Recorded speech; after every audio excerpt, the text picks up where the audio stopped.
What's up, everybody? This is Mike Hajjar with the MPH team at Bank of England Mortgage. I'm here with one of my favorite realtors.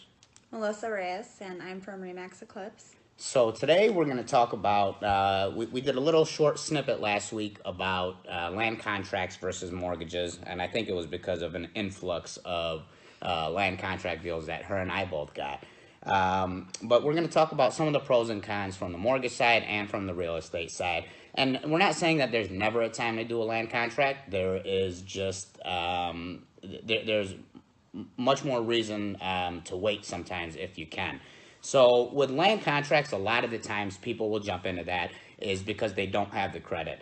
And people are under the misconception that, okay, it's going to take me, 2 years to fix my credit or whatever it may be, or they just don't know that they qualify. And our metric, which I mentioned in the last video, was 1 out of every 5 clients does not know that they qualify for a mortgage. So one of the biggest downsides with a land contract that we've seen is if you can continue to make your payments on time, and for any reason, if the seller defaults on taxes or defaults on an existing mortgage that they have on the property, well, now you have to be vacated from the premises because the seller has foreclosed.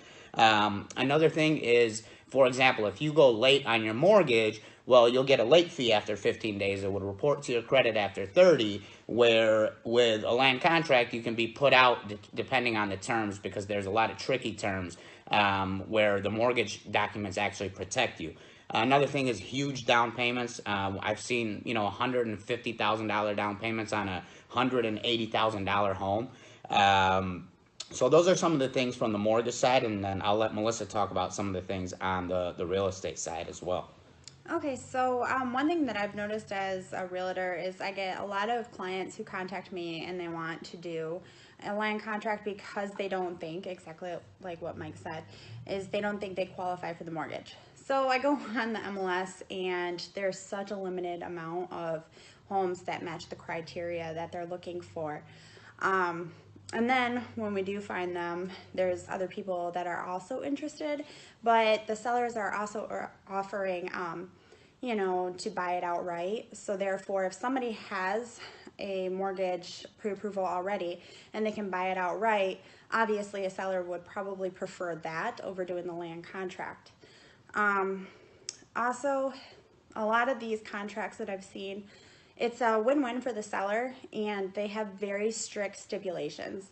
I've seen in cases where they want like a very hefty monthly payment, but also have the buyer pay taxes and insurance, sometimes the HOA on top of it. Outside of the payment? Outside of the payment. It's not always, but sometimes I've seen that. If the contract's not too specific and it's lagging in other areas, like with details of maintenance, I've seen where there could be conflict on who maintains the repairs of the home. And a lot of buyers, if they're doing a land contract, they think that it's theirs and, they want to make changes to the house. Yet if they default on the property, the seller can take it back and then they're out the money that they put into the house on top of the money they gave to the seller and the monthly payments they've been making. Also too, that I've also noticed is there's higher interest rates. A lot of sellers want 6 to 8% sometimes. I mean, sometimes they're lower, but they don't want to be the banks, so they want their money too. And the interest rate just guarantees that the seller or the purchaser is going to certainly be making those payments and try to pay the house off quicker. And these are things that we've discussed with certain buyers. Like we have a buyer right now that I think they're not ready to move until November, and they were insistent upon a land contract. And once Melissa and I kind of explained the pros and cons, and I think the buyer was maybe at a 560 or 540 credit score. But within 3 months, they can be in credit repair, be mortgage ready. They're going to have a lower insurance rate. Their car insurance is going to drop. Their interest rate is going to drop. So there's so many pros to waiting. And yes, there are pressing situations where you might have to get out of your house immediately and, go and get into a land contract. Now, if you run into a land contract and say, okay, I think we said the average time was 2 to 4 years. That was the stat Melissa pulled up.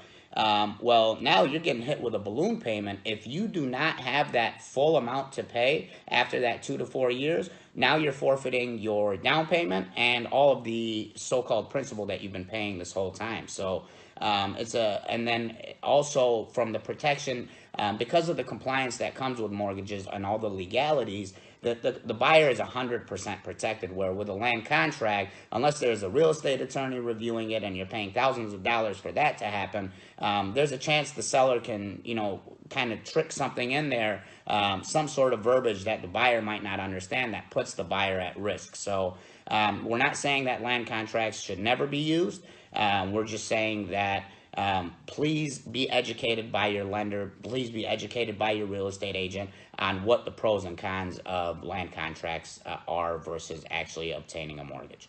Mm-hmm. All right. Exhaust all your options before you do a land contract. All right, guys. Again, I'm Mike Hajjar with the MPH team at Bank of England, and Melissa Reyes with REMAX Eclipse in Troy. all right, get used